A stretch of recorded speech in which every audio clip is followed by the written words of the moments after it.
très riche mais très triste. Je vois à côté cet autre avenir très riche à plein de niveaux et ce que je ressens vraiment que je dois faire et que je ne fais pas. Et à ce moment-là, ça m'a pris quand même quelques semaines. Je décide de close le gap. Je décide de close le gap en mode c'est plus possible, je ne peux plus vivre comme ça. Je ne peux plus accepter cette schizophrénie du quotidien. Il faut que les choses changent. Bon allez, il est l'heure de faire cette vidéo je crois. Plus vraiment le choix maintenant. Et puis il est temps que je te partage vraiment ce qui s'est passé. Si tu me suis depuis un moment ou même depuis quelques mois, tu as peut-être remarqué un petit peu de changement sur la chaîne YouTube, chez moi, dans mon contenu, dans ce que je partage, dans ce que je crée. Et dans cette vidéo, je vais tout simplement t'expliquer pourquoi, qu'est-ce qui s'est vraiment passé derrière tout ce changement. Il va falloir revenir un petit peu quand même en arrière et malheureusement dans cette vidéo, je n'aurai pas le temps de te faire un beau montage pour te mettre en image tout ce que je vais te raconter, mais je vais te permettre de visualiser. On va faire un petit retour en arrière. 2016, je découvre, tout début 2016, fin 2015, début 2016, je découvre Bali. Une île incroyable où je pars en vacances avec mes parents. À l'époque, je suis salarié à Paris, je travaille pour Celaneo, je suis commercial, chef de projet, je me démerde pour faire du business et d'avoir une bonne marge. Et à ce moment-là, je découvre Bali et je découvre autre chose. Je découvre que sans mes costumes, sans tout mon luxe que je peux me payer, je suis pas moins heureux que d'habitude et bien au contraire, il y a tout un monde que je ne connais pas, que je ne découvre pas, que je n'avais jamais découvert. C'était la première fois que alors bouge pas, on va faire la mise au point. Voilà. C'était la première fois que je voyageais en dehors d'Europe et c'était vraiment un voyage incroyable qui allait me transformer à tout jamais. Ça, je ne le savais pas encore. Quand je rentre en 2016, je décide vraiment de dire allez là c'est bon, on fait changer les choses. Il faut arrêter d'être esclave comme j'étais esclave de mes clients, de l'argent, du process autour de nous. Il faut créer autre chose, il faut faire les choses différemment. Et donc c'est là que je commence vraiment à me former, à créer des sites de niche, à créer des formations en ligne, à les vendre en automatique avec des systèmes automatisés, à voir que tout l'e-commerce qu'on met en place pour nos clients, on pourrait peut-être le mettre en place pour nous, tout simplement. Bref, ça va pas se faire et du coup, je vais décider un petit peu plus loin dans l'année de commencer à développer un peu mes projets sur le côté. Il y a le blog, j'ai vraiment l'impression que c'est pas net. Ça me stresse. On va y arriver. Et du coup, en fait, c'est un peu plus. Donc, c'est là que je crée mon blog en février ou en mars 2016, quelque chose comme ça. Et quelques mois plus tard, je vais quitter mon job pour entreprendre en ayant transformé mon ancien patron en associé. Et donc, je vais me lancer comme ça. Mon premier truc, ça va être de voyager, ça va être de partir, ça va être la liberté.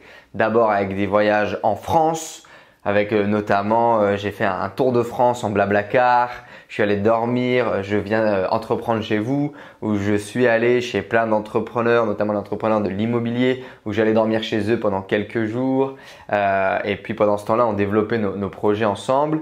Puis avec des tours d'Europe, je suis allé passer pas mal de temps en Roumanie, je suis allé à Budapest, je suis allé dans pas mal de villes d'Europe de l'Est, parce que mes moyens étaient quand même assez faibles au moment où je pars avec mon sac à dos, mon rêve d'entreprise. Et puis après, je vais partir en Asie avant de revenir puis de repartir de façon définitive en juillet 2017, quelque chose comme ça, vivre en Thaïlande. Et au début, quand je pars, mon délire, c'est d'interviewer des gens, c'est de rencontrer des gens qui sont déjà entrepreneurs, qui ont déjà construit des business en ligne, qui ont construit des entreprises qui les rendent libres. Parce que moi, toutes les entreprises que j'avais découvertes, c'est des entreprises dans lesquelles tu étais salarié de ton business finalement. Même des gens qui étaient très inspirants, qui m'impactaient beaucoup, n'avaient pas de société qui leur permettait de voyager, d'être libre. C'était quelque chose de complètement nouveau pour moi. Et je m'étais dit quel est le meilleur moyen de le découvrir? Eh bien, c'est d'aller l'interviewer. Et donc, je suis parti comme ça à la rencontre de ces gens, créant des connexions, en développant mon activité et puis en testant du coup d'un côté l'e-commerce et puis d'un autre côté l'accompagnement, la formation avec toutes les connaissances que j'avais acquéries en agence web. D'ailleurs, je ferai ma première vente en automatique, et ce n'est pas vraiment en automatique, bien évidemment, on se comprend, hein, mais d'e-commerce et de formation en ligne en même temps, le même jour. Hein. C'était assez drôle. C'était au mois de décembre ou novembre de cette même année, de 2016, où je vais faire le même jour mon premier Schling Shopify et mon premier Schling de Stripe, parce qu'à l'époque, on avait installé une app qui faisait faire Schling à Stripe pour justement qu'on puisse voir qu'on a une vente. Bref, c'est de là vraiment que démarre mon parcours et mon obsession, c'est la liberté, c'est vivre, c'est me sentir me réaliser, c'est créer des choses, c'est voyager de par le monde avec mon ordinateur et mon sac à dos, c'est pouvoir vivre une expérience, des émotions, quelque chose d'intense et me réaliser, je crois, vraiment me réaliser, ne pas être tributaire des clients, d'une prison sociale ou quelconque, tu vois. Vraiment être libre, kiffer, vivre. Bien évidemment, il va se passer plein de choses entre temps, mais je pense que le vrai switch, il va se faire à peu près autour de juin 2017. Je pars rejoindre un de mes amis au Canada. J'ai un peu plus de moyens, mon business commence à se développer, aussi bien la partie e-commerce que la partie formation. Alors il faut savoir que j'ai testé beaucoup de choses. J'ai créé des sites en poker, j'ai fait de la POD, j'avais créé une belle architecture autour du poker, vente de formation en ligne, vente de e-commerce, de produits dérivés, etc. et vente de t-shirts et de suites. Donc j'étais dans mes tests à ce moment-là là-dessus. Et j'ai également testé des formations sur la perte de poids, etc. en affiliation, vente d'e-book. J'avais testé beaucoup de choses en peu de temps pour voir un peu ce qui fonctionne et ce qui me fonctionne aussi à moi. Et là, ça a été vraiment un shift parce que au Canada, je vais avoir beaucoup de ventes d'affiliation dans le milieu du trading, dans le milieu de la bourse où je fais de l'affiliation pour ce milieu-là à ce moment-là. Je vais réussir à encaisser beaucoup d'argent en peu de temps. Ça va être vraiment mon premier succès. On parle de plusieurs dizaines de milliers d'euros. J'avais jamais réussi à avoir autant de succès. Et je vais avoir les premiers jours à plus de 700 euros par jour en e-commerce de vente. Et là, il va se passer quelque chose en fait. Il va vraiment se passer quelque chose. En ce moment-là, exactement à ce moment-là, je vais aussi aller faire Tony Robbins pour la première fois au Canada, enfin aux États-Unis, à New York pendant mon voyage au Canada. Donc c'est une suite de synchronicité incroyable parce que je vais pour rejoindre Clément. Finalement, Clément repart et on se croisera pas. Je vais quand même décider de rester au Canada. Finalement, je vais étendre mon voyage sur 2 mois et le deuxième mois, je vais aller voir Tony Robbins. Bref. Et c'est quelqu'un qui va m'inviter parce qu'il a une place, tout un délire de fou. Et là, il va se passer un truc de malade. C'est quand je vois ce mec sur scène, je dis je veux être là. Je veux être là, je veux faire ça, je veux vivre ça tout le temps. Je trouvais ça incroyable ce qu'on vivait, les émotions, les sentiments. C'était fou, de fou. Et ça me rendait… Ça m'excitait. Il y avait un feu, il y avait un feu, donc marcher sur le feu déjà. Puis il y avait un feu en moi où je me dis waouh, j'ai envie de faire ça et je peux faire ça et ça me parle, tu vois. Mais bon, comme tout shot d'adrénaline, comme tout pic d'adrénaline, après quelques jours, il sera redescendu.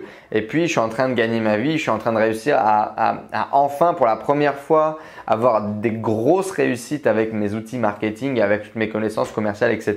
C'est en train de payer pour moi, hors de question de faire changer les choses. Alors, en parallèle de ça, j'avais déjà un petit groupe de formation qui s'appelait le Bateau Pirate. On avait une dizaine de personnes. J'accompagnais déjà des gens dans le développement d'un point de vue commercial, dans le fait de passer à l'action, de se lancer. J'avais des petits groupes de suivi comme ça. Mais on va dire que mes gros revenus viennent du coup de ces affiliations et puis de mon e-commerce. Et à ce moment-là, ça commence vraiment bien à marcher au point où je dépense beaucoup d'argent. J'ai un Airbnb qui me coûte à peu près 1000-1200 euros par mois à l'époque, ce qui est énorme pour moi. Et je sors beaucoup au restaurant, etc. Je vais vivre une belle vie. Là, ça va être des beaux moments à Québec à ce moment-là. On va sortir, beaucoup de soirées, beaucoup de bouteilles de champagne. On va commencer à kiffer. Il faut savoir que moi, je kiffe comme ça depuis que je suis gosse. J'étais stagiaire quand j'étais en école d'ingénieur. Je gagnais 400 euros par mois. J'en dépensais 700 ou 800. Et il fallait derrière que je trouve des petits business à faire pour gagner de la thune, tu vois. Moi, j'ai gagné de la thune très tôt. C'est quelque chose que j'ai développé. À faire des petits business, à faire des petits trucs, à faire des petits machins. Et c'est toujours comme ça que j'ai vivoté. Et j'ai toujours dépensé plus que ce que je gagnais. Alors, pour plein de mille et une raisons, mais c'est une autre vidéo, c'est autre chose. Mais du coup, voilà ce qui se passe un peu. Et à ce moment-là, je pense que là, je vais être piqué. Je vais être piqué par le virus de l'argent. Je vais être piqué par le virus de l'argent. Je vais définir un niveau de standard de vie. Je vais définir un niveau de standard de qui je suis par rapport à combien je gagne.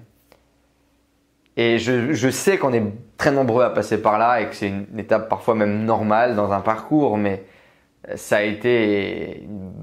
Je ne le savais pas, mais ça allait être une belle descente aux enfers. une explosion au niveau de mes résultats et une belle descente aux enfers dans le fait de me perdre. Parce que bien évidemment, comme je te l'ai dit, mon premier objectif, c'était de me trouver, c'était la liberté, c'était de kiffer, c'était d'expérimenter. Et là, je vais me perdre dans une spirale à l'argent. En effet, je vais gagner de plus en plus et je vais être de moins en moins heureux. Tu as mon niveau de revenu qui va monter et mon niveau de bonheur qui va être en pic sur mes revenus. Dès que mes revenus vont baisser, je vais être super down. Dès qu'il y a des choses qui vont super mal se passer, je vais être super down. Dès que je vais me sentir frustré ou privé de pouvoir me payer quelque chose, je vais être super down et je vais rentrer dans un excès de dépenses et d'argent et d'ego. Je ne vais plus vivre qu'à travers ça. Je ne vais plus écouter que les gens qui gagnent plus d'argent que moi, qui représentent quelque chose que je ne peux pas avoir. Je vais devenir aigri, égocentrique. Je vais me renfermer sur moi-même. Je vais être très dans l'émotion en permanence, comme un trader si tu veux, tu vois, comme un mauvais trader en tout cas. Je vais subir mes émotions. Je vais subir les émotions en fonction de l'évolution de mon business. Quand ça va bien aller, je vais super bien aller. Quand ça va pas aller, je vais être très down. Et quand je vais être très down, je vais tomber dans un alcool excessif et quotidien. Je buvais tous les jours, je buvais beaucoup. C'était devenu un peu un échappatoire classique. Beaucoup de femmes, beaucoup d'alcool, beaucoup de soirées. Bah, tu connais le cliché, tu vois. Je dépensais beaucoup d'argent, beaucoup d'argent, beaucoup de restos. Bref, je vivais au-dessus de mes moyens en fait. Je vivais vraiment au-dessus de mes moyens. À un moment donné, je vais être avec mon pote Adam Shack et je vais prendre mon compte, tu vois, et je vais me rendre compte que je dépense plus de 50 000 euros par mois. Et ce, depuis plus de 4 mois. Tu sais, N26 te donne l'historique. Et depuis plus de 4 mois, je dépensais 50 000 balles par mois. Alors, quand tu gagnes autant ou plus, tu vois, c'est mieux. Quand tu gagnes plus, c'est OK. Mais quand du jour au lendemain, bah, ton business fait le yo-yo en même temps que tes émotions, bah, que tu les gagnes plus, que tu continues de dépenser. Et surtout que tu as défini tes valeurs sur qui tu étais, sur ce que tu valais en fonction de ce que tu gagnais et du train de vie que tu vivais. Du jour au lendemain, ça marche plus en fait. Ça marche plus. Et ça marche vraiment plus au point où je pense que je vais être dans une espèce de dépression, où je vais avoir une estime de moi qui va être très très basse. Je vais complètement perdre confiance en moi. Je vais m'isoler de mes amis et de mes relations. Et les moments où je vais gagner le plus d'argent dans ma vie, c'est les moments où je vais être également le plus malheureux. Et c'est incroyable parce que c'est tout ce que j'ai toujours rêvé au départ, tu vois. Et je vais même pas être dans la gratitude de ce qui se passe ou de ce que je crée parce que justement, je vais être dans un excès de consommation, d'exhibition parce que bien évidemment, j'ai perverti aussi tout le contenu que j'ai pu faire. J'ai fait, je pense, dans cette période de très bon contenu. J'ai créé de très belles choses, mais j'ai également créé depuis mon ego, depuis mon envie de vous montrer, depuis mon envie de montrer ma supériorité. C'était un peu ma façon à moi de prendre ma revanche sur le monde, de montrer que j'étais capable, que j'avais gagné, que moi aussi je pouvais avoir les femmes, le succès, le pouvoir, tu vois. Et vous étiez mon exhibition en fait. Vous étiez mon exhibition et c'est comme si je vous jetais ça à la gueule, comme ça, regardez qui je suis et ce que je peux faire. Et ouais, j'étais très triste en fait, je pense. Et vraiment, alors il y a eu plein d'étapes entre deux. Hein. Je fais une deuxième fois Tony Robbins. Je vais vivre des ateliers de développement personnel. Je vais rencontrer ma femme après qui va accélérer, je pense, beaucoup le processus aussi, le processus. Et puis il va y avoir un fed-up quand je vais dépasser les 1 million d'euros de chiffre d'affaires sur mon compte Stripe en cumulé vente de formation et e-commerce. Ça va être décembre, janvier 2019. À ce moment-là, je dépasse le cap et là, je me retrouve dans un moment où je m'étais créé une structure. On était 5-6 personnes à travailler sur ma partie e-commerce. J'avais un cash burn qui était très important. Je dépensais beaucoup d'argent pour payer les frais de structure tous les mois. À ce moment-là, on passe le 1 million et là, je me dis what else? Et ensuite, et qu'est-ce qui se passe et qu'est-ce qu'on fait? On va chercher 2 millions? C'est ça? C'est ça le but de la vie? On est là, on est dans une autre roue. Beaucoup plus dur à vivre, beaucoup plus complexe. Alors oui, avec des récompenses, mais à quel prix? À quel prix? Et un manque de sens. Moi, depuis tout ce moment-là, entre mon premier Tony Robbins et ce janvier 2019, il y a eu un deuxième Tony Robbins de 4 jours entre deux. Il y a eu beaucoup d'expériences de développement personnel et je vais sentir que je dois aller là et je fais ça. Tu vois ce que je veux dire? Je sens que ma place n'est pas là. Je vois toutes les connexions que je crée avec les gens, les transformations que je crée avec les gens, les coachings que de temps en temps je fais, ce que je peux apporter. Et je vois en fait de plus en plus le gap entre qui je suis et ce que je fais. Et au fur et à mesure du temps, le gap se grandit tellement que je suis en train d'imploser. Et c'est ça qui a accentué la dépression et qui a accentué ce malaise et ce mal-être. Et beaucoup de gens qui ont traîné avec moi, qui m'ont connu à Bangkok, qui ont passé beaucoup de temps avec moi, savent et vivaient ça. Ces deux Enzo. Ce Enzo gourou et puis ce Enzo business. Et ils connaissaient les deux. Mais ils savaient surtout à quel point c'était dur pour moi de vivre les deux. Et à quel point j'avais une perte de mon identité et de qui j'étais dans les deux, tu vois. Et c'était fou, c'était intenable. Et donc j'avais toujours ce que j'ai envie de faire et ce que je fais vraiment. Et bien évidemment, alors j'en étais peut-être pas conscient, mais à ce moment-là, je faisais sous pour l'argent. Parce que si demain je gagnais plus autant, j'avais plus le même train de vie, donc je n'étais plus qui je pensais être, tu vois. Et je pouvais plus montrer. Et donc, qu'est-ce qui va se passer? Moi, j'étais dans toutes mes créations de vidéos, c'était comment faire 10 000 euros par jour, comment faire 15 000 euros par jour, comment faire 20 000 euros par jour, la nouvelle stratégie pour gagner plus vite, machin. J'étais rentré là-dedans et j'étais devenu esclave de ça. Alors, je pense que j'ai fait des super trucs et que je vous ai partagé des super trucs, mais en même temps, j'ai fait tout ça parce que c'est ce qu'il fallait faire pour faire des vues, ou en tout cas, c'est ce que je pensais. Et du coup, j'avais défini genre ma valeur en fonction des vues et de mes résultats. Tu comprends vite que du jour au lendemain, quand ça marche plus, mon estime de moi, ma confiance en moi, c'était zéro. Zéro. Et donc, on peut pas en fait calibrer ça sur des trucs extérieurs comme ça. Sur de la perception. Bref. Et donc, quand je dépasse le 1 million et que je vois qu'en fait, je suis dans cette roue, je me dis, bah, c'est pas possible. C'est pas possible. Je ne peux pas continuer comme ça. Je vois le gap en fait. À ce moment-là, je vois le gap de ce que je fais tous les jours qui est dur à faire, qui me coûte beaucoup d'argent, qui me coûte beaucoup de stress, qui me coûte du temps avec ma femme, du temps avec mes proches, dans lequel je vois un navire très triste, très riche mais très triste. Je vois à côté cet autre avenir très riche à plein de niveaux et ce que je ressens vraiment que je dois faire et que je ne fais pas. Et à ce moment-là, ça m'a pris quand même quelques semaines, je décide de close le gap. Je décide de close le gap en mode c'est plus possible, je ne peux plus vivre comme ça. Je ne peux plus accepter cette schizophrénie du quotidien. Il faut que les choses changent. Il faut que les choses changent. J'ai discuté des heures et des heures avec tous mes amis qui étaient autour de moi. D'ailleurs, si vous regardez cette vidéo, n'hésitez pas à partager un peu votre point de vue sur ce que vous aviez vécu à l'époque avec moi. Ça m'intéresserait d'avoir vos messages, d'avoir vos retours. N'hésitez pas à m'écrire. Mais c'était fou quoi. Et moi j'avais vraiment l'impression de jouer ma vie à ce moment-là. C'était incroyable. J'avais l'impression de me revoir, d'aller dans le futur, de me regarder 10 ans avant et de dire le mec est vraiment en train de prendre ses décisions charnières de sa vie, tu vois. Bref, et du coup à ce moment-là, je décide de tout avoir en fait. Je décide d'avoir l'argent, l'épanouissement, la réussite et de pas avoir à faire un choix et de pas avoir l'impression de vendre mon âme au diable ou de me prostituer pour gagner ma vie, tu vois. Et bah, c'est ça en fait qui a changé. Et après, tu connais la suite pratiquement. Tu connais la suite pratiquement, c'est-à-dire que je vais décider de développer un peu plus cette partie coaching, cette partie consulting, cette partie développement personnel. Alors je ne vais pas l'assumer tout de suite. Au début, je vais d'abord parler de coaching business, de développement business, de stratégie business. Et je vais coacher et accompagner pas mal de gens sur Facebook Ads, sur leur stratégie e-commerce, sur leur stratégie de prestation de services, d'agence web ou de vente de formation en ligne. Et puis par la suite, je vais vraiment assumer ce côté développement personnel, travailler sur l'humain, travailler sur la confiance en soi, bref, sur ce qui se passe derrière le business pour que justement le business puisse exploser. Et c'est très récent finalement en fait que j'ai vraiment assumé ça. Alors que ça fait… J'ai tourné une vidéo que j'utilise aujourd'hui comme cadeau gratuit d'ailleurs. Si t'es pas déjà, va dessus, récupère le cadeau gratuit. Je tourné en 2018. C'est exactement ce que je ressens aujourd'hui. Donc, c'est fou comme le gap a toujours été là. En fait, j'avais peur en fait de le fermer. Et bref, en travaillant sur moi, etc., on le ferme, on avance, on évolue. Et c'est ça en fait qui s'est passé. C'est effectivement se couper un peu de l'approbation du monde, accepter qui on est, arrêter cette procrastination qui t'emprisonne, qui t'empêche de faire les choses que tu as vraiment envie de faire, qui t'empêche de réaliser vraiment ton potentiel. Et passer au-dessus de ça et y aller à fond, casser le plafond de verre que tu as au-dessus de la tête et être dans l'action et être dans le résultat et tout prendre en fait. C'est pas l'argent ou le bonheur ou le sens ou l'épanouissement, c'est tout prendre. Et te gaver.